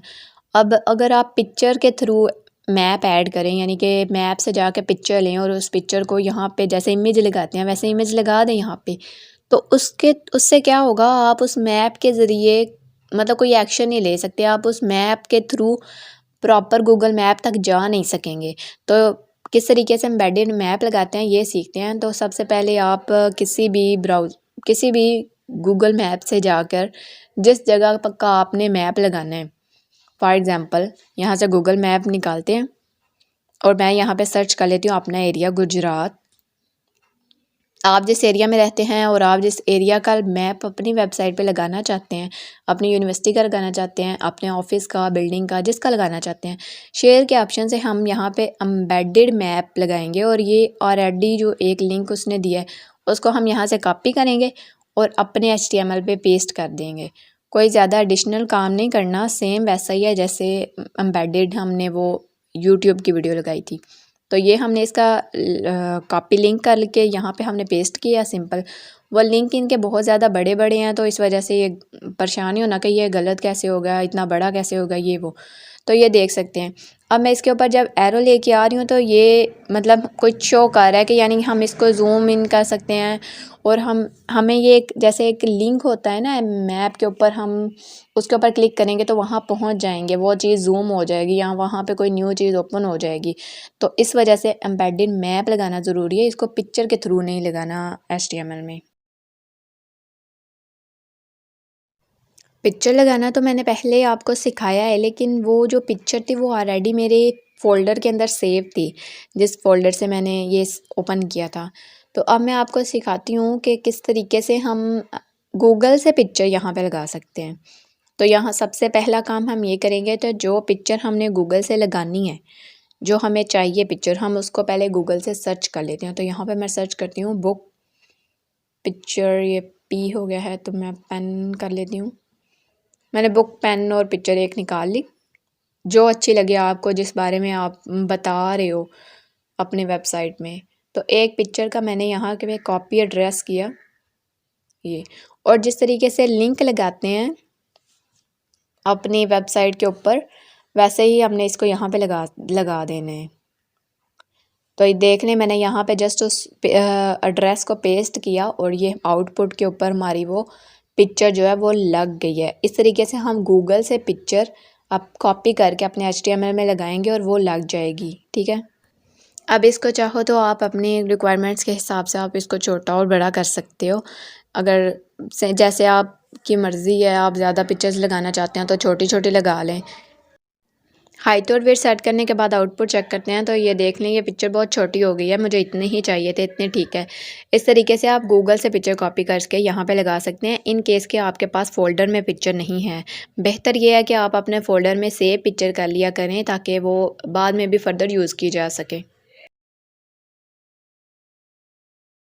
अब हम सीखते हैं कि HTML में फॉर्म किस तरीके से क्रिएट किए जा सकते हैं। तो फॉर्म किस लिए ज़रूरी होते हैं? फॉर्म जो वेबसाइट में हम किस तरीके से यूज़र से डाटा ले सकते हैं, मतलब सम डाटा यूज़र से कलेक्ट करने के लिए, उसकी इंफॉर्मेशन, पर्सनल इंफॉर्मेशन कलेक्ट करने के लिए हम फॉर्म्स क्रिएट करते हैं। तो फॉर्म्स के लिए हम इनपुट का टैग लगाते हैं। और पहली बात तो ये कि फॉर्म्स के अंदर जितनी भी उसकी टाइप्स के फॉर्म लगाने हैं ना, उनको फॉर्म के टैग के अंदर ही लगाना है। मतलब मेन जो टैग होगा वो फॉर्म का टैग होगा, उसके अंदर हम जो आईडीज़ लगाएंगे वो इनपुट लगाएंगे। इनपुट और टाइप और टेक्स्ट, यानी कि हमने टेक्स्ट लेना है तो एक बॉक्स बन के हमारे पास आ जाएगा। एट द बॉटम आप देख सकते हैं एक बॉक्स आ गया जिसके अंदर हम टेक्स्ट लिख सकते हैं, कोई भी टेक्स्ट जो आप ऐड करना चाहते हैं अपने फॉर्म्स के अंदर।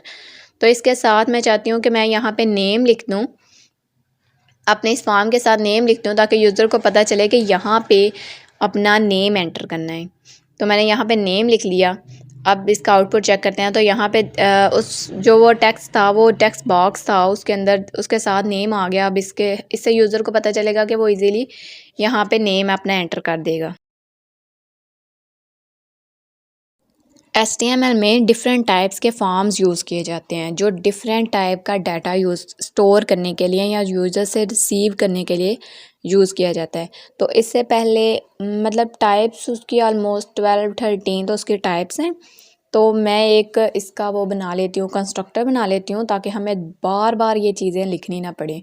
तो जो डिफ़ॉल्ट हमने कंस्ट्रक्टर ऑलरेडी बनाया हुआ है, ये डिव इनपुट और ये डिव के अंदर वाला टैग, मैं इसको कॉपी करके ऑलमोस्ट 12 या 13 टाइम इसको पेस्ट कर लेती हूँ ताकि मुझे बार बार इसको बनाना पड़े, बार बार मुझे डिव का टैग ना लगाना पड़े, बार बार इनपुट ना ऐड करना पड़े। मैं जस्ट आपको उसका जो टाइप का नेम और उसको किस तरीके से यूज़ होता है वो बताती जाऊँगी। तो ये मैंने पेस्ट कर लिया है। अब आउटपुट में तो ये बहुत ज़्यादा बन जाएंगे। अब मैं इसको बारी बारी जो है ना आपको दिखाती हूँ कि किस तरीके से हम फॉर्म्स की टाइप कौन कौन सी होती हैं और उसका यूज़ किस तरीके से करते हैं। सिंपल टेक्स्ट वाला तो आपने देख लिया, एक है सबमिट वाला, यानी कि जो आपने फॉर्म के अंदर लिखा हुआ है उसको सबमिट करने के लिए एक बटन बनाया जाता है, सबमिट का बटन होता है।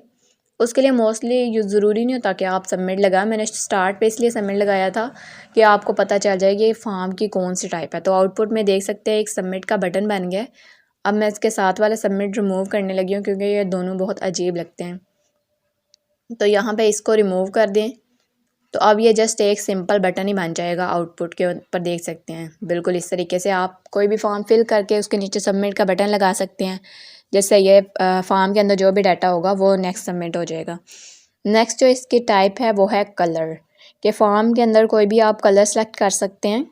तो इसका जो टाइप है, जहाँ पे टेक्स्ट है ना वहाँ पे आपने बस कलर लिखना है और टाइप का नेम है कलर।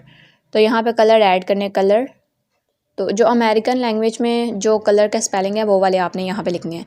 तो यहाँ पे इन्होंने डिफ़ॉल्ट जो कलर हमें प्रोवाइड किया है वो ब्लैक है, आप इस अपने हिसाब से ना कलर अपना चेंज कर सकते हैं। नेक्स्ट जो टाइप है फॉर्म की वो है डेट। समटाइम हमें फॉर्म के अंदर डेट प्रोवाइड करनी पड़ती है ताकि हम इस डेट को आपके कंपनी ज्वाइन करेंगे, फॉर एग्ज़ाम्पल कोई भी फॉर्म हो उसके लिए डेट लगाना ज़रूरी है। तो डेट की जो टाइप है उसका नाम डेट से स्टार्ट है और उसके जहाँ पे टेक्स्ट आएगा वहाँ पे हम जस्ट डेट लिखेंगे और आउटपुट इसका चेक करते जाएंगे। तो ये देख सकते हैं HTML ने हमें ऑलरेडी डेट का एक फॉर्मेट प्रोवाइड कर दिया जिसके अंदर हम मंथ, ईयर और डेज वगैरह को ऐड कर सकते हैं। ऑलरेडी कैलेंडर भी हमें उसने प्रोवाइड किया छोटा सा।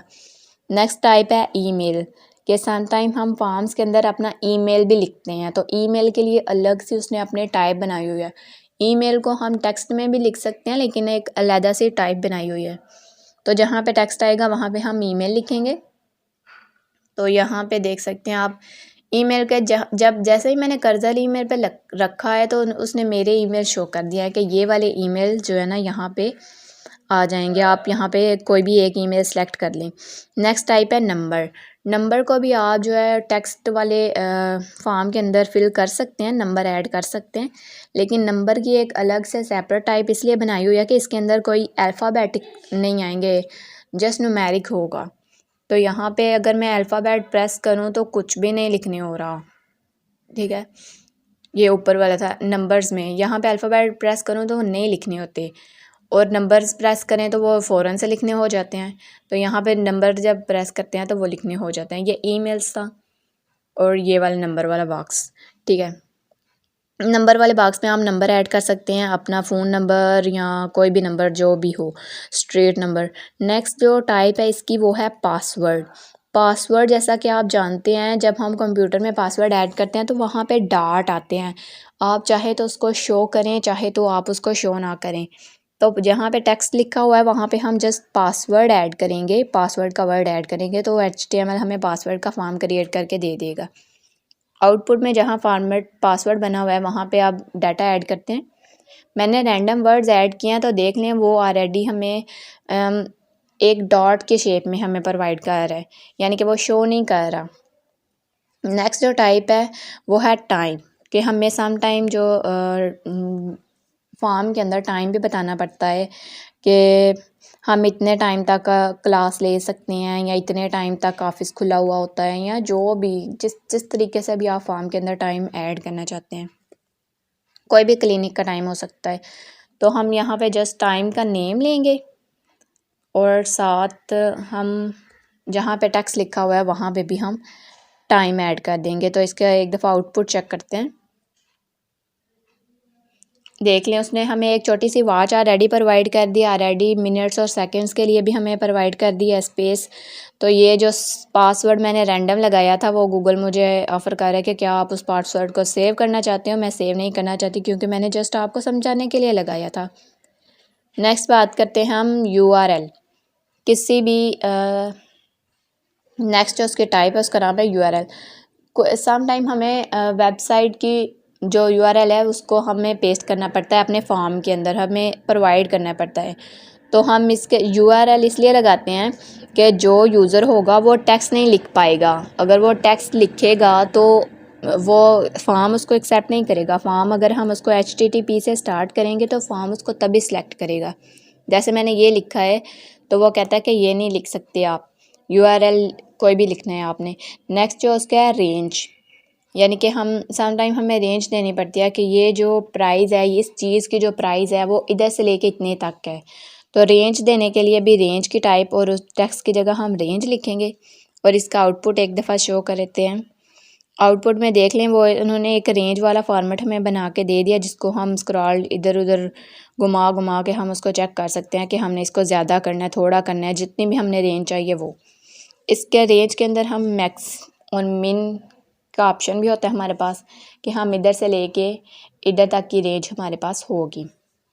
नंबर्स मोस्टली नहीं आते, नंबर्स अगर लगाने हैं तो वो दूसरा आप ड्रॉप डाउन बॉक्स बना सकते हैं फॉर्म के, वो मैं आपको नेक्स्ट सिखाऊंगी, ठीक है। आप मिन में भी कुछ वैल्यूज़ ऐड कर सकते हैं और मैक्स में भी कुछ रेंज ऐड कर सकते हैं कि मिनिमम इतनी होनी चाहिए और मैक्सिमम इतनी होनी चाहिए, क्योंकि रेंज होती ही ये है कि इधर से लेके इधर तक।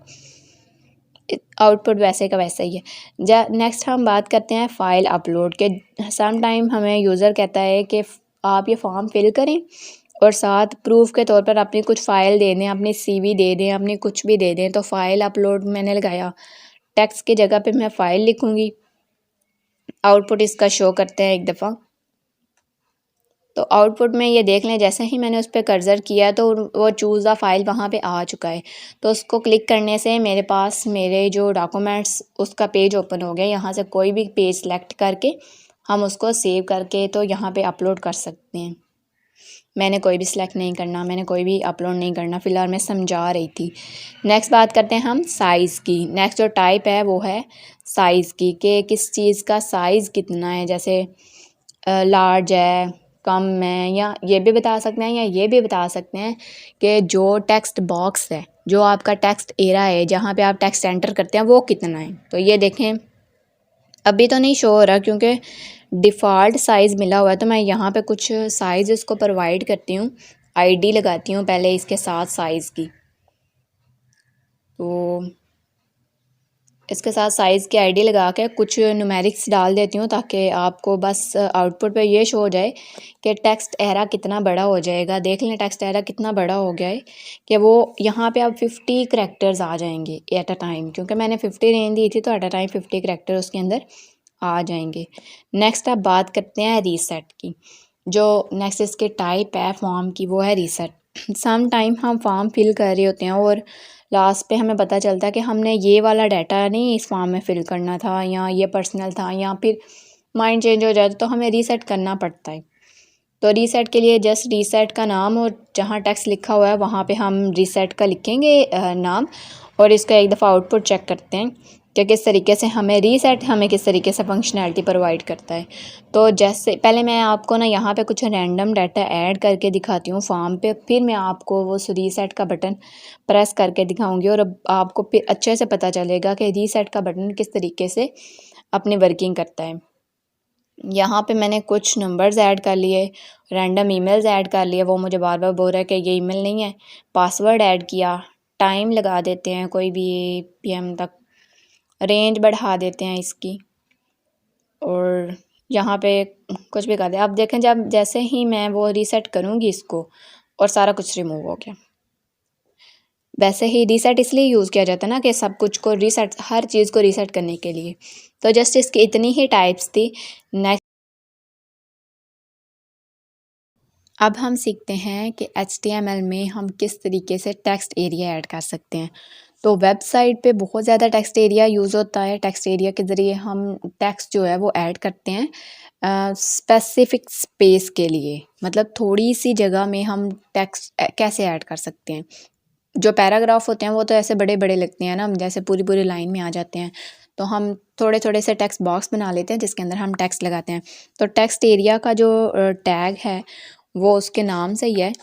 तो टेक्स्ट एरिया का जस्ट हम टैग लगाएंगे तो हमारे पास एक एरिया शो हो जाएगा आउटपुट में, आप देख सकते हैं। आप इसको ड्रैग इन एंड आउट भी कर सकते हैं, बड़ा और छोटा देख सकते हैं। इसके अंदर आप कुछ डिफ़ॉल्ट मैसेज भी लिख सकते हैं, जैसे कि मैं यहाँ पे लिखती हूँ हेलो। ये डिफ़ॉल्ट रहेगा, जैसे ही कोई यूज़र इसको देखेगा तो वो ऑलरेडी अंदर हेलो लिखा हुआ होगा। आप चाहो तो इसके आगे से ही अपना टेक्स्ट स्टार्ट कर सकते हो, चाहो तो इसको रिमूव करें और अपना टेक्स्ट यहाँ से ऐड करना स्टार्ट कर सकते हो। जस्ट इस तरीके से हम अपना टेक्स्ट एरिया अपनी वेबसाइट पे ऐड कर सकते हैं। अभी लास्ट ऑलमोस्ट 3 टॉपिक्स रह गए हैं और ये जो 2 टॉपिक्स हैं ये मोस्ट इम्पॉर्टेंट है, ये तो आपको मस्ट आने चाहिए। तो अभी जो मैं आपको सिखाने लगी हूँ वो है ड्रॉप डाउन फॉर्म्स, यानी ये किस तरीके से बनाते हैं। अगर आपको पता है तो वेल एंड गुड, और अगर आपको नहीं पता तो मैं आपको दिखा देती हूँ कि ड्रॉप डाउन फॉर्म्स कौन से होते हैं, फिर मैं आपको सिखाऊंगी कि इनको बनाते हैं कैसे हैं।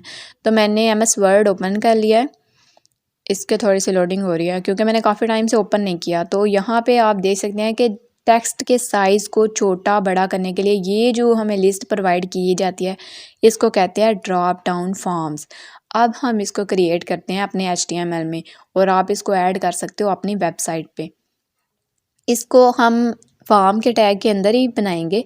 तो इसके लिए जो टैग यूज़ किया जाता है वो है सिलेक्ट का, यानी क्योंकि हमने वो सिलेक्ट करना होता है ना कि इतनी रेंज के अंदर हमने बनाना है, हमारा इतना टेक्स्ट हमें चाहिए होता है।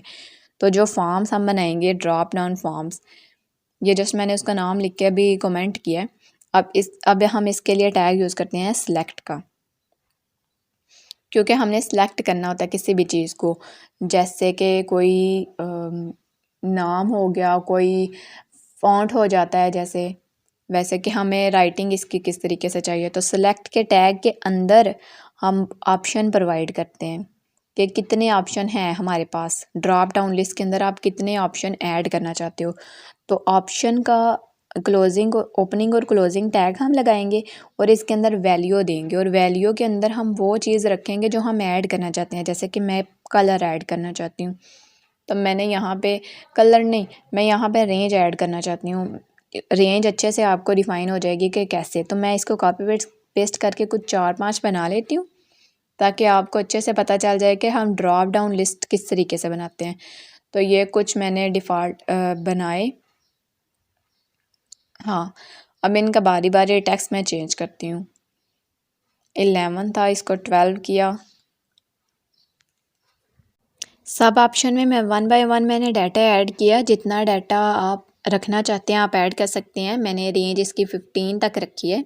अब इसका एक दफ़ा आउटपुट चेक करते हैं कि ये हमारे वेब पेज पे किस तरीके से शो हो रही है। ये मैंने रेंज बनाई है किसी चीज़ की, तो ये देख सकते हैं ये इस तरीके से ये छोटा सा बॉक्स बन के आ गया। ये ड्रॉप डाउन बॉक्स, ये बिल्कुल छोटी मैंने इसलिए बनाई है, मैंने तो जस्ट समझाने के लिए बनाई है। आप प्रैक्टिस करें और बड़ी बड़ी ड्रॉप डाउन लिस्ट बनाएं। फ़ॉन्ट की बना लें, स्टाइल्स की बना लें, कलर्स की बना लें, जिसकी आप बनाना चाहते हैं आप बना सकते हैं। एक छोटा सा कंसेप्ट समझ लेते हैं, रेडियो बटन और चेक बॉक्सेस ये किस लिए यूज़ होते हैं और इनको कैसे क्रिएट करते हैं। तो इसके लिए जस्ट पहले हम रेडियो बटन और चेक बॉक्सेस बनाते हैं। मोस्टली रेडियो बटन इस सिर्फ किसी एक सिलेक्शन के लिए यूज़ किए जाते हैं, यानी कि इतने ज़्यादा ऑप्शन के अंदर से हमने जब एक चीज़ को सिलेक्ट करना हो। और चेक बॉक्सेस तब यूज़ होते हैं जब हमने सारी या ज़्यादा चीज़ों को सिलेक्ट करना हो, ठीक है। अब रेडियो बटन को इनपुट और टाइप, जैसे हमने लास्ट फॉर्म के अंदर इनपुट और टाइप लगाया, जैसे टेक्स्ट की जगह हमने क्या लिखना है, रेडियो लिख देना है। और जब हमने उसको क्लोज़ करना है तो तब हमने वो साथ लिख देना है जो हमें चाहिए, टेक्स्ट उस रेडियो बटन के साथ चाहिए जो भी आप बताना चाहते हो। तो मैंने बता दिया मेल, और यहाँ पे एक और मैं बना लेती हूँ इस तरह का, उसको मैं रख दूँगी फ़ीमेल। और एक मैं अदर का ऑप्शन का क्योंकि मैं जेंडर क्या बना रही हूँ, आप चाहो तो जिसका मर्ज़ी बना लो कि आप इंटर के स्टूडेंट हो, इंटरमीडिएट के स्टूडेंट हो, ग्रेजुएशन के स्टूडेंट हो या मैट्रिक के स्टूडेंट हो, तो कोई एक अंदर से ऑप्शन सेलेक्ट किया जाएगा ना, सारे तो ऑप्शन सेलेक्ट नहीं ना किए जाएंगे। तो इस सूरत में हम रेडियो बटन यूज़ करते हैं। तो यहाँ पे मैंने जस्ट इनकी ये चेंज किए और यहाँ पे देख लें ये हमारे पास रेडियो बटन आ गया, लेकिन ये रेंज के साथ ही आ गया। तो मैं रेंज के साथ ज़रा इसको BR टैग लगा दूँगी ताकि ये नेक्स्ट लाइन पे शो हो जाएं। यहाँ पे मैंने BR टैग लगाए। अब ये जो रेडियो बटन है ये नेक्स्ट लाइन पे शो होंगे, आउटपुट में देख सकते हैं आप। अब इनको एक दफ़ा सेलेक्ट करें तो ये सारे के सारे सेलेक्ट हो जाएंगे, यानी कि मेल भी सिलेक्ट हो जाएगा, फ़ीमेल भी और अदर भी। अब एक बंदा एट अ टाइम मेल और फीमेल और अदर तो हो नहीं सकता, तो हमें इसमें से एक सिलेक्ट करना है। तो इसके लिए हमें एक ID लगानी पड़ेगी और वो ID होगी नेम की, यानी कि इनका नेम हमें सेम रखना पड़ेगा। तो नेम की हमने ID लगाई, नेम की ID के अंदर मैंने लगा दिया जेंडर, क्योंकि मैं जेंडर ही शो करना चाहती हूँ ना, तो मैंने लगा दिया जेंडर। अब इसको कॉपी और पेस्ट करके मैं तीनों के अंदर लगाऊंगी, बाकी दो के अंदर, ताकि इन तीनों के अंदर सेम हो जाए इस तरीके से। अब इसका एक दफ़ा मैं आपको आउटपुट दिखा देती हूँ।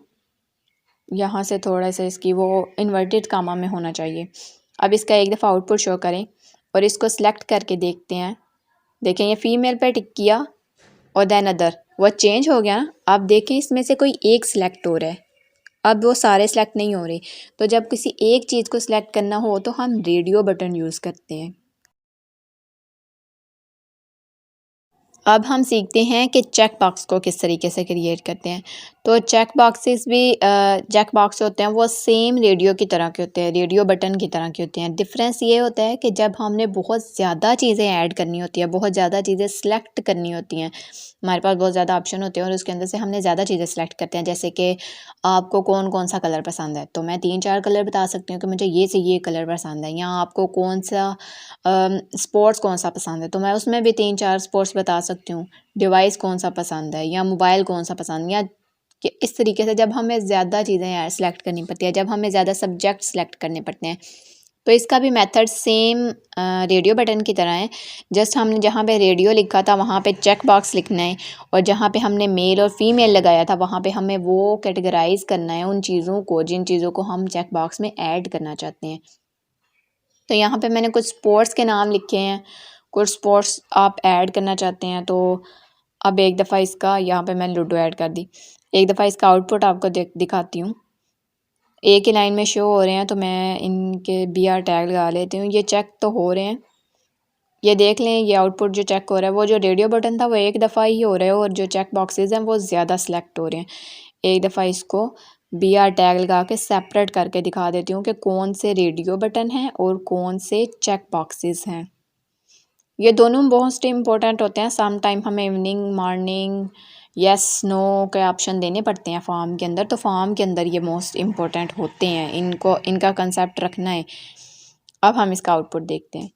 तो ये देख लें, ऊपर वाले जो हैं वो रेडियो बटन है, आप चाहो तो इसको एक टॉपिक देख सकते हैं जो आउटपुट में शो हो, और नीचे वाले चेक बॉक्सेस हैं जो एक एट अ टाइम ज़्यादा सेलेक्ट हो रहे हैं। अब हम सीखते हैं कि HTML में डाटा लिस्ट कैसे ऐड करते हैं। तो अगर पहले मैं आपको ये भी दिखा देती हूँ कि डाटा लिस्ट होती क्या है, तो एक ब्राउज़र ओपन करके मैं आपको दिखा देती हूँ यहाँ से।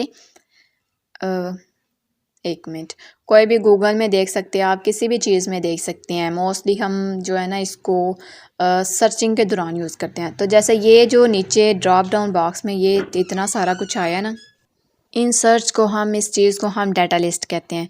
तो अब हम सीखते हैं कि हम किस तरीके से डाटा लिस्ट को ऐड कर सकते हैं अपने HTML में, किस तरीके से बना सकते हैं। तो ये जस्ट टॉपिक का नेम लिया, और इसके लिए जैसे हमने ड्रॉप डाउन लिस्ट के लिए सिलेक्ट यूज़ किया था ना, क्योंकि हम उसमें सिलेक्ट करते थे, टैग लगाया था, इसमें हमने सर्च का टैग लगाना है, क्योंकि इसमें हम क्या करेंगे, चीज़ों को सर्च करेंगे। तो हम सर्च का टैग लगाएंगे, ओपनिंग और क्लोजिंग टैग लगाएंगे। तो यहाँ पे सर्च का टैग लगाना है, मीन्स के साथ सर्च का ऑप्शन, सर्च का लगाए मैं साथ, पहले हम इनपुट ले लेते हैं, उसके बाद नीचे से लगाएंगे सर्च का ऑप्शन। इनपुट ले लेते हैं कि यूज़र से हमने इनपुट लेना है कि यूज़र यहाँ पे कोई भी वर्ड टाइप करे जिसके साथ हम उसको डाटा लिस्ट प्रोवाइड करेंगे। तो यूज़र से हमने इनपुट लेने के लिए हमने टेक्स्ट का एक बॉक्स बना लिया।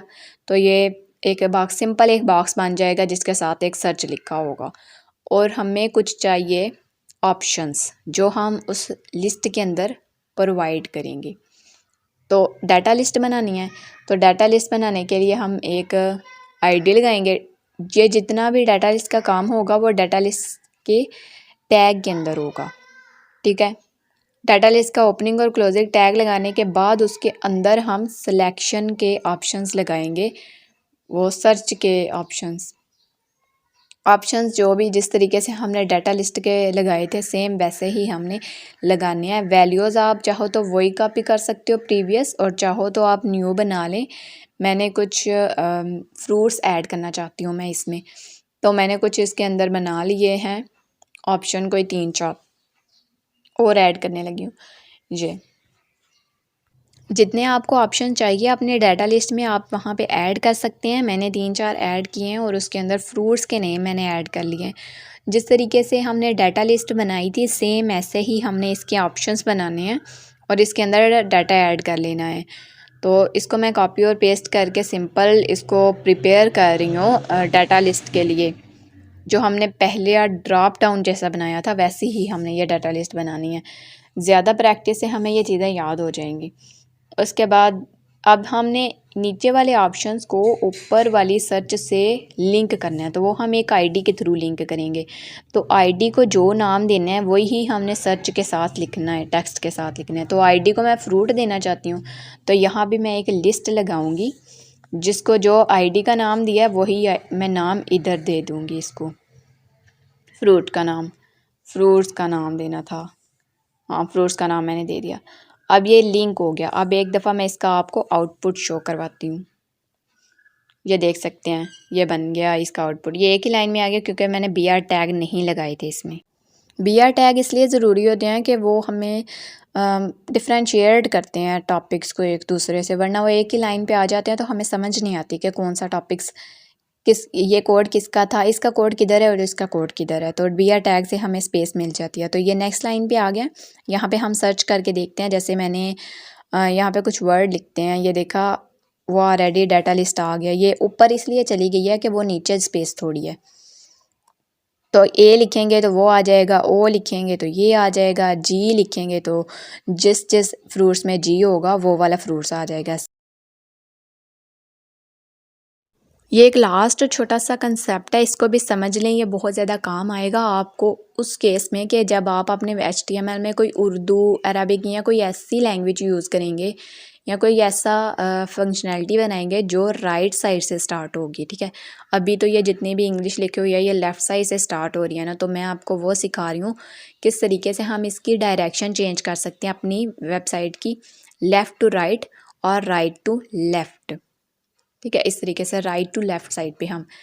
तो पहले मैं आपको आउटपुट दिखाती हूँ। ये जो है ये लेफ़्ट से राइट साइड की तरफ इसकी डायरेक्शन है, और हम राइट साइड से लेफ़्ट साइड की तरफ किस तरह इसके डायरेक्शन कर सकते हैं। तो HTML के टैग में जो बिल्कुल टॉप पे HTML का टैग लगा हुआ है उसके अंदर हम एक डायरेक्शन की आईडी यूज़ करेंगे, डायरेक्शन लगाएंगे और इसके अंदर वो लगा देंगे जो हमें जिस तरह हमें चाहिए, चाहे राइट टू लेफ़्ट चाहिए, लेफ़्ट टू राइट चाहिए, हम इसकी जैसे डायरेक्शन चेंज करेंगे। ये देखें इसकी डायरेक्शन चेंज हो गया। ये उस सूरत में यूज़ होगा जब आप उर्दू यूज़ करेंगे, अरबिक यूज़ करेंगे, या फिर कुछ ऐसी लैंग्वेज जो इस तरीके से राइट साइड से स्टार्ट होगी। तो अभी फ़िलहाल हमें ये नहीं चाहिए, मुझे लेफ़्ट टू राइट ही चाहिए। तो मैं इसको रिमूव कर देती हूँ और अपनी फ़ाइल को सेव कर देती हूँ। अब आउटपुट देखते हैं। तो वो दोबारा से लेफ़्ट से राइट साइड हो गया, क्योंकि अभी हमने इंग्लिश यूज़ किया। तो यही है, ये हमारी अभी पूरा आउटपुट ये है हमारा जो हमने HTML में आज सीखा है। आप इसकी जितनी प्रैक्टिस करेंगे आपको उतना ही आएगा। और जब आपने वेबसाइट क्रिएट करनी है तो आपको अगर HTML पे ग्रिप नहीं होगी तो आप अपना डाटा HTML के थ्रू कैसे अपनी वेबसाइट को दे सकेंगे। तो अपनी HTML अच्छे से करें। इसके बाद हम CSS का कोर्स स्टार्ट करेंगे इंशाल्लाह। मिलते हैं अपने नेक्स्ट वीडियो में, तब तक के लिए कीप लर्निंग। अल्लाह हाफिज़।